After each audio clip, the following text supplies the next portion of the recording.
हर हर महादेव दोस्तों। आप सुन रहे थे मेरे साथ मैं तेरी ही भाग 79। शाम का समय था और सूरज ढलने में अभी वक्त था।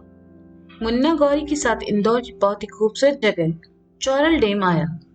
मुन्ना ने गाड़ी पार्किंग में लगा दी। उसने गौरी के लिए दरवाजा खोला और अपना हाथ गौरी की तरफ बढ़ा दिया। गौरी ने मुन्ना के हाथ को थामा और गाड़ी से नीचे चली आई। गौरी बचपन से ही इंदौर में रह रही थी, लेकिन आज से पहले वह इस जगह पर कभी नहीं आई। हाँ, उसने काशी से इस जगह के बारे में सुना जरूर था। गौरी ने उस जगह को देखा तो बस देखते ही रह गई। शाम के समय ये जगह और भी खूबसूरत नजर आ रही थी। चौरल डैम एक बहुत ही खूबसूरत डैम था, जिसके चारों तरफ हरियाली थी। डैम के पानी तक जाने के लिए बहुत ही खूबसूरत सीढ़ियों वाला गलियारा बना था और डैम के किनारे बड़े बड़े पत्थर भी थे जहां बैठा जा सकता था। ये डैम 24 घंटे खुला रहता था और सबसे अच्छी बात कि यहाँ लोगों की भीड़ बहुत कम थी। डैम से लगकर पास में ही एक झरना था, जिससे कल कल करके पानी बह रहा था। गौरी एप्पल उस नजारे को देखे जा रही थी और मुन्ना गौरी को। गौरी मुन्ना की तरफ पलटी और कहा, ये जगह तो बहुत खूबसूरत है, तुम्हें पसंद आई? मुन्ना ने प्यार से पूछा। हाँ, बहुत, गौरी ने कहा और फिर मुन्ना की तरफ देखकर एकदम से बोली, इतनी कि मेरा दिल कर रहा है मैं हमेशा के लिए यही रह जाऊं तुम्हारे साथ। चलो, मुन्ना ने अपना हाथ गौरी के सामने करके कहा। गौरी ने मुन्ना का हाथ थामा और उसके साथ आगे बढ़ गई। डैम के पास जाने के लिए बनी सीढ़ियों पर मुन्ना गौरी के साथ चल रहा था। दोनों किनारे आए तो गौरी फिर हैरान रह गई। किनारे पर डैम के बिल्कुल पास एक बहुत ही प्यारा सा टेबल और दो कुर्सियां रखी थी।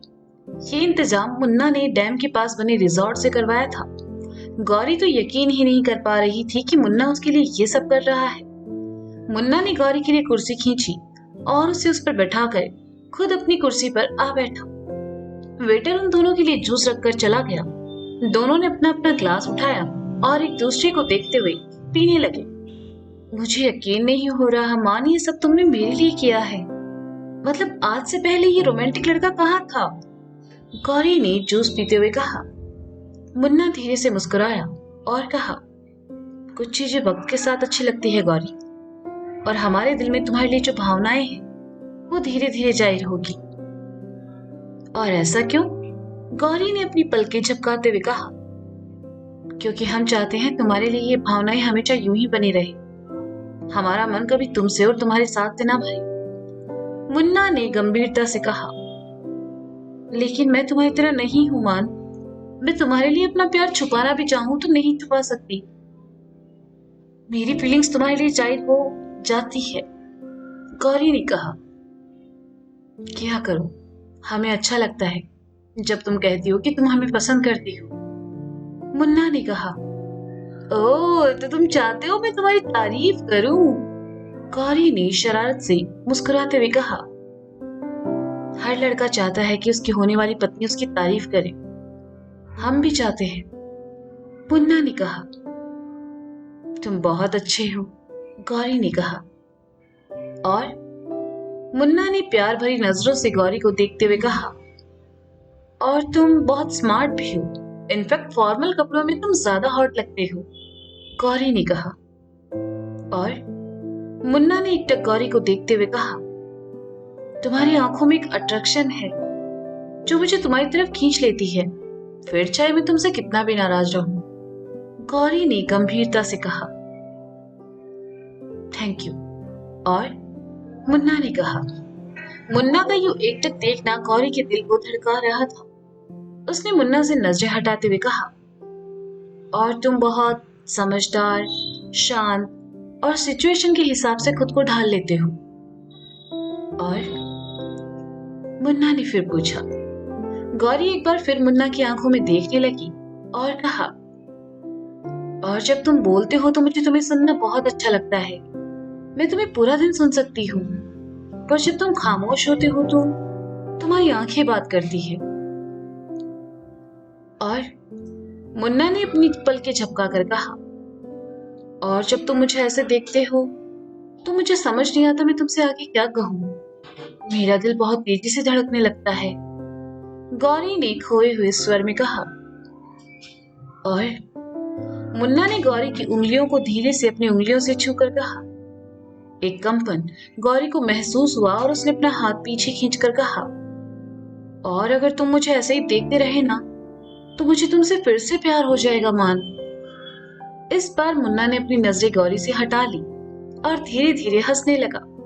गौरी को समझ आ गया कि मुन्ना उसे परेशान करने के लिए जानबूझकर ऐसे सवाल कर रहा था।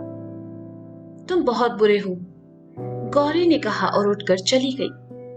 अरे गौरी सुनो, हम बस मजाक कर रहे थे, सुनो ना, मुन्ना ने गौरी के पीछे आते हुए कहा। गौरी एक पेड़ के नीचे आकर खड़ी हो गई।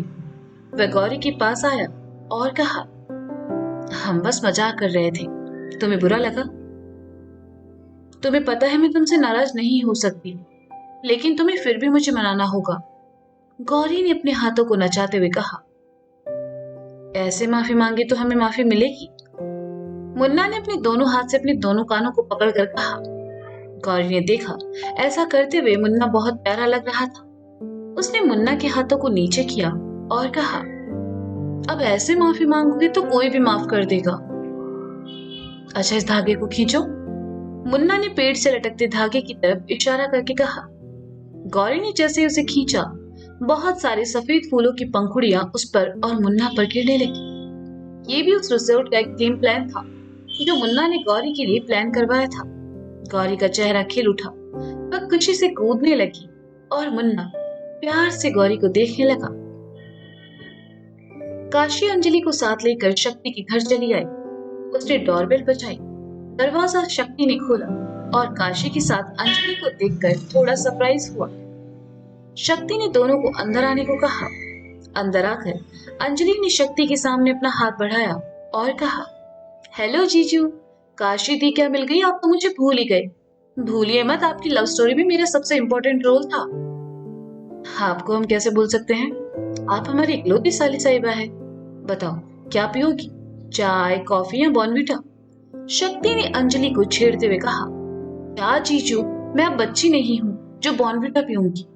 आप काशी दीदी के साथ बैठो, मैं खुद ही देख लेती हूँ आपके किचन में क्या है। अंजलि ने शक्ति के घर में खुद को सहज करते हुए कहा और किचन की तरफ चली गई। वो थोड़ी पागल है, उसकी बातों पर ध्यान मत देना, काशी ने कहा। प्यारी है। अच्छा ये बताओ, माँ पापा यही हैं या बनारस वापस चले गए? शक्ति ने पूछा। नहीं, सब यही हैं और कल सुबह बनारस जाएंगे। शक्ति, तुम्हें नहीं लगता तुम कुछ ज्यादा ही बिजी हो गए हो? मुन्ना भैया की सगाई की बात तुम उनसे मिलने घर भी नहीं आए। पता है मुन्ना भैया और गौरी की शादी फिक्स हो गई है, और हमारी भी। यही बताने के लिए हम तुम्हें घर बुला रहे थे। काशी ने एक सांस में सब कह डाला। शक्ति ने काशी की बाहों को थामा और गंभीरता से कहने लगा, हमारी बात ध्यान से सुनो काशी। बीते कुछ दिनों से हम एक बहुत बड़े केस में व्यस्त थे, और अब जब हम उसके आखिरी पड़ाव पर हैं, इस केस के लिए हमने जितनी मेहनत की है वो सिर्फ हम जानते हैं काशी। हमारे पास सिर्फ आज की रात है, उसके बाद उन लोगों का सच सबके सामने आ जाएगा। हमें नहीं पता इसका अंजाम क्या होगा। हो सकता है इसके बाद हमारी नौकरी चली जाए या हम डीसीपी ना रहे। हो सकता है उन सबके साथ हमें भी जेल की सलाखों के पीछे जाना पड़े क्योंकि हमने क्रिमिनल को अपने घर में कैद रखा था। या हो सकता है हम हमेशा हमेशा के लिए तुमसे दूर। शक्ति ने इतना ही कहा कि काशी ने उसके मुंह पर अपना हाथ रखा और उसे आगे बोलने से रोकते हुए कहा, ऐसा नहीं होगा शक्ति, हम तुमसे प्यार करते हैं, तुम्हारी पोस्ट और नौकरी से नहीं। हम जानते हैं तुमने कुछ गलत नहीं किया होगा। इसके बाद भी अगर तुम सबसे छिन जाता है तब भी हम तुम्हारे साथ रहेंगे। हमारे लिए बस तुम्हारा होना जरूरी है शक्ति। शक्ति ने सुना तो उसके मन का बोझ एकदम से उतर गया। वह ये सोचकर परेशान हो रहा था कि काशी उसके हालात समझेगी या नहीं, लेकिन काशी ने बहुत ही समझदारी से शक्ति का इस मुश्किल समय में हाथ थाम लिया। काशी की आंखों में अपने लिए प्यार और शब्दों में विश्वास देखकर शक्ति ने उसके चेहरे को अपने हाथों में थाम लिया और उसका ललाट चूमकर कहा, हम बहुत किस्मत वाले हैं काशी, जिसे तुम मिली। तुम हमें समझती हो, बस हमारे लिए इतना ही काफी है। लगता है मैं गलत टाइम पर आ गई। अंजलि ने किचन से बाहर आकर वापस पलटते हुए कहा, जब उसने शक्ति और काशी को एक दूसरे के करीब देखा। शक्ति काशी से दूर हटा और अंजलि से कहा, ऐसा कुछ नहीं है, तुम आ सकती हो। अंजलि वापस आई और कहा, वैसे किचन में मुझे कुछ खास तो नहीं मिला, लेकिन फिर भी मैं अपने लिए कॉफी बनाने जा रही हूँ। आप दोनों पियेंगे? हम पीना चाहेंगे, शक्ति ने कहा। हम भी, काशी ने भी मुस्कुराकर कहा तो अंजलि वहां से चली गई। शक्ति काशी को और बातें बताकर परेशान करना नहीं चाहता था, इसलिए उसे सोफे पर बैठने को कहा और खुद दूसरे सोफे पर बैठकर उससे बातें करने लगा।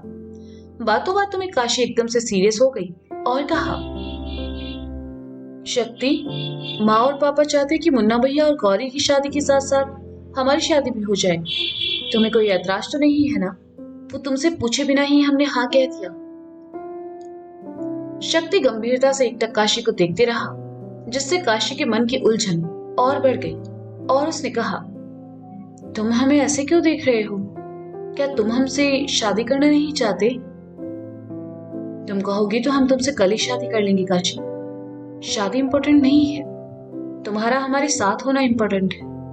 हमें कोई ऐतराज नहीं है, शक्ति ने कहा। काशी ने सुना तो खुशी से मुस्कुरा उठी। तभी अंजलि की आवाज दोनों के कानों में पड़ी, इस खुशी के मौके पर क्यों ना ये मीठी मीठी कॉफी हो जाए? इसका मतलब तुम सब सुन रही थी?